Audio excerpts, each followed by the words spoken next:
കേരളത്തിന് ഒരു മഹാഭാഗ്യത്തിൻ്റെ നറുക്കു വീണു. ഈ വർഷത്തെ നാവികസേനാ ദിനാഘോഷം തിരുവനന്തപുരം ശംഖുമുഖത്താണ്. ഈ ശാന്തമായി കിടക്കുന്ന കടൽ ഡിസംബർ 3-ന് സ്വഭാവം മാറും. ഇന്ത്യൻ നാവികസേനയുടെ കരുത്തന്മാരായ യുദ്ധക്കപ്പലുകൾ ഇവിടെ അണിനിരക്കും.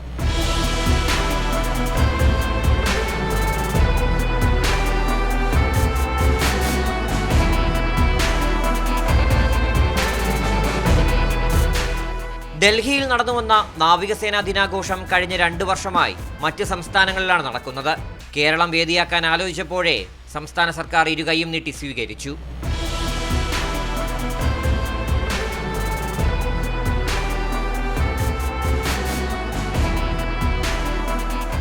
We are here to showcase our operational readiness with a wide range of capabilities which will be showcased by the integrated display of ship, aircraft and submarines. തകർന്നു കിടന്ന ശംഖുമുഖത്ത് ഒരു തീരം കൃത്രിമമായി ഉണ്ടാക്കുകയാണ് നാവികസേന ആദ്യം ചെയ്തത്. രാഷ്ട്രപതി, ഗവർണർ, മുഖ്യമന്ത്രി, നാവികസേനാ തലവൻ എന്നിവരാണ് മുഖ്യവേദിയിലുണ്ടാവുക. VIP-കൾക്കായി അതിനോട് ചേർന്ന് മറ്റൊരു വേദി. ക്ഷണിക്കപ്പെട്ടവർക്കിരിക്കാനായി 2 വേദികൾ കൂടി ഒരുക്കിയിട്ടുണ്ട്. ഇവിടെ 10,000 പേരെ ഉൾക്കൊള്ളും. ശക്തി പ്രകടനത്തിനായി അണിനിരക്കുന്ന യുദ്ധക്കപ്പലുകളെയും വിമാനങ്ങളെയും ഹെലികോപ്റ്ററുകളെയും നിയന്ത്രിക്കുന്നത് ഈ തയ്യാറാക്കിയിട്ടുള്ള കമാൻഡ് ആൻഡ് കൺട്രോൾ സെന്ററിൽ നിന്നാണ്. ഏതൊക്കെ കപ്പലുകൾ ശംഖുമുഖത്തെത്തുമെന്ന് നാവികസേന അറിയിച്ചിട്ടില്ല.